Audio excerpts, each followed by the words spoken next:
নমস্কার, আমি passion tutorial হোমের পক্ষ থেকে বিশ্বদীপ নন্দী। একটা বিষয়ে আলোচনা করার ইচ্ছে হলো, তাই একটু আলোচনা করছি।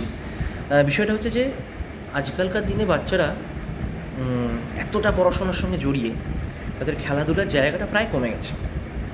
দেখা যাচ্ছে যে বাচ্চাগুলো ইংলিশ মিডিয়ামে পড়ে বিশাল চাপ, তার সঙ্গে খেলাধুলায় তারা যুক্ত, কেউ খেলায়, আঁকায়, নাচে, একসাথে অনেক জায়গায় যুক্ত হয়ে আছে, আলটিমেট কোনো লাভ হয় না।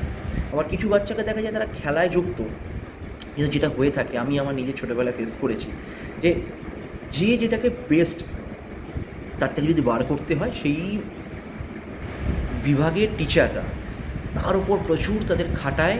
এবং দেখা যায় যে একটা বাচ্চার কোনো একটা খেলা নিয়ে যখন এগোতে চাইছে, তার টিচার যখন কম্পিটিশান আসে, তাই কিন্তু সেটা নিয়ে খুব বেশি করে প্র্যাকটিস করায়, তখন কিন্তু পড়াশোনার দিকটা একটু হালকা হয়ে যায়। তো এই দিকগুলো কিন্তু ম্যানেজ করে নেওয়া যায়, এটা খুব একটা চাপের বিষয় নয়, বা এটা নিয়ে খুব একটা সমস্যা হয় না। এই ধরনের স্টুডেন্টরা কিন্তু শিখে যায় কী করে এই দুটো বিষয়কে ব্যালেন্স করে ম্যানেজ করে চলতে হবে।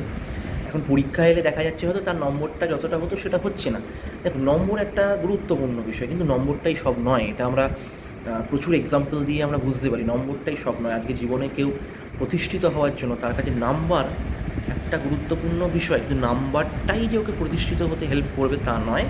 এখনকার দিনে স্কিল একটা বড় বিষয়, ঠিক আছে?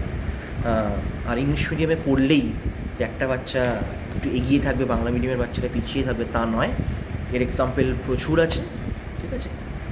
ইংলিশ মিডিয়ামের বাচ্চারা যে বিশাল, হ্যাঁ, এখন পরিবেশ অনুযায়ী সেটা একটু এদিক ওদিক হয়, মানুষ আবার পরিবেশে পড়লে শিখে যায়, এটা একটা জায়গা।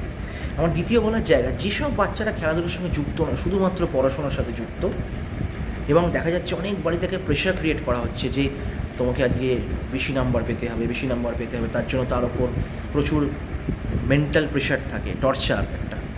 তো সেক্ষেত্রে দেখা যায় যে এই ধরনের বাচ্চাগুলো এই মেন্টাল প্রেশারটাকে কাটানোর জন্য যেটা করা উচিত সেটা অনেক ক্ষেত্রে করা হয় না, হয়তো বা করার সুযোগ হয় না বলা যেতে পারে, কিন্তু এটা চেষ্টা করা যেতে পারে।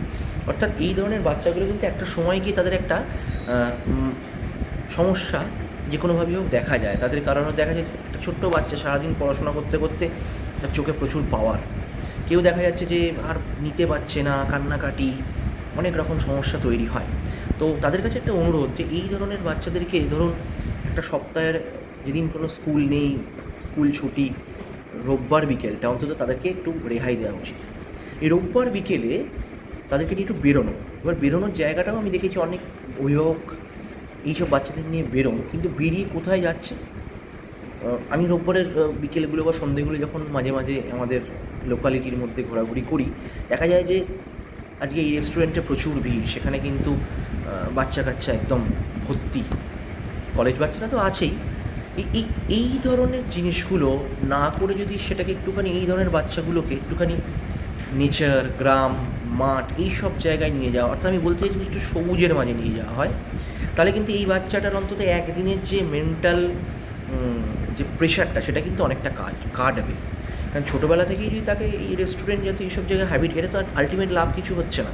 আমরা সেখানে গিয়ে যত রিচ ফুড বলতে পারেন বা জাঙ্ক ফুডগুলো খেয়ে আমাদের শরীরের প্রবলেম তৈরি করি আলটিমেটলি। তো এদেরকে যদি একটুখানি গ্রিনারিতে নিয়ে যাওয়া হয়, হয়তো আপনারা বেড়াতে গেলেন একটু গ্রাম্য পরিবেশে বা এইসব জায়গায়, সেটার যে শান্তি, হ্যাঁ, খাওয়া দাওয়া তো আছেই, সেটা টুকটাক আলাদা কথা, কিন্তু সেটা যে শান্তি তারা পাবে, তারা শিখবে, তারা দেখবে, অর্থাৎ যে পড়াশোনাটা তারা করছে অনেক সময় সেই জায়গাতেও তারা নিজেদের রিলেট করতে পারবে। এই জায়গাগুলো যদি করতে পারা যায়, তাহলে আমার মনে হয় যে এই সপ্তাহের শেষে যে একটা রেহাই বা একটা যে ছুটি, এই ছুটিটার একটা কিন্তু মাহাত্ম্য থাকবে। আমি অনেককেই দেখি যে হয়তো দেখা গেল যে একটা সপ্তাহান্তে তার বার্থডে পার্টি বা কোথাও একটা বন্ধুর বাড়ি গিয়ে সবাই মিলে আড্ডা মারছে, এবং সেই আড্ডার বিষয়বস্তু কিন্তু যে খুব একটা ভালো বলা যায় না।